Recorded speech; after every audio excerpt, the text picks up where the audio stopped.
કાલે જેના મેરેજ છે એનું આજે મંડપ મુહૂર્ત હતું, એટલે આપણે તો નાઈ ધોઈને રેડી થઈ ગયા, પણ સાગર હજી નથી થયા.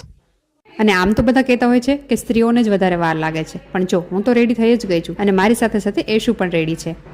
અને જે દીદીના મેરેજ છે એને આજે અમારા ઘરે જમવાનું હતું, એટલે હું તો લાગી ગઈ જમવાનું બનાવવા માટે, જેને અમારે અહીંયા વાનોડું ખાવા માટે બોલાવવું એવું કહેવામાં આવે છે.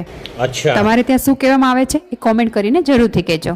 દાળ ભાત શાક પૂરી એવું બધું મેં ઘરે બનાવ્યું અને થોડી વસ્તુ સાગર બહારથી લઈ આવવાના હતા. અને એશુ પણ સાગર જોડે ગઈ હતી તો ત્યાંથી આ ચપ્પલ લઈને આવી. ચપ્પલ પહેરીને તો મને બતાવે છે કે મમ્મા આવ ચપ્પલ લઈને હું આવી છું.